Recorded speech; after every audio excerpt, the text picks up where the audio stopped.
A Durham humanitarian detained by Israeli forces sparks emotional protests back home. As global tension simmers in the Middle East, one local story has gripped North Carolina. Kyle Kaptain, a Durham native and aid worker, was reportedly detained by Israeli forces while delivering humanitarian supplies to Gaza. His capture has ignited passionate demonstrations downtown, where supporters are demanding his immediate release and calling for an end to the violence engulfing the region. But here's where it gets controversial. Was this simply an effort to deliver aid, or a political act challenging Israel's naval blockade? Friends of Kaptain gathered in downtown Durham on Thursday evening, turning city streets into a scene of solidarity and defiance. "I'm worried for my friends," shared Esther Mack, one of Kaptain's close companions. "But I also know they'd say this is nothing compared to what Palestinians have endured for more than 70 years. Her words struck a chord, a reminder that this issue stretches far beyond one man's detention. According to both flotilla organizers and the Israeli Foreign Ministry, Israeli naval forces intercepted a 9-boat convoy early Wednesday in the Mediterranean Sea.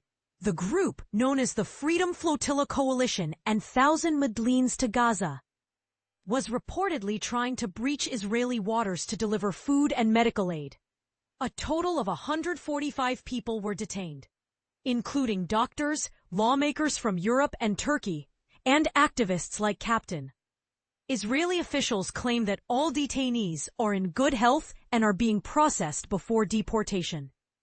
The operation has renewed questions about Israel's long-standing blockade of Gaza, meant to prevent arms smuggling, but also criticized internationally for restricting humanitarian supplies. Is it possible to separate humanitarian action from political protest in such a volatile region?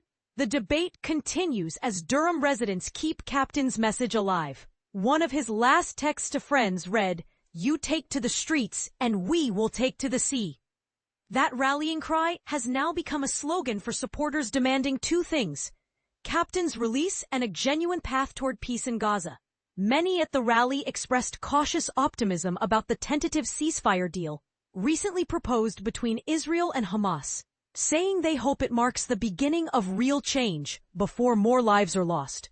"Free our friends and let the aid in," Mack urged again during the rally. "There's progress, but we need to hold leaders accountable to their promises." WRAL reporters have reached out to Israeli officials for an update on Kaptain's condition and his expected release date, though no official statement has been made at the time of reporting.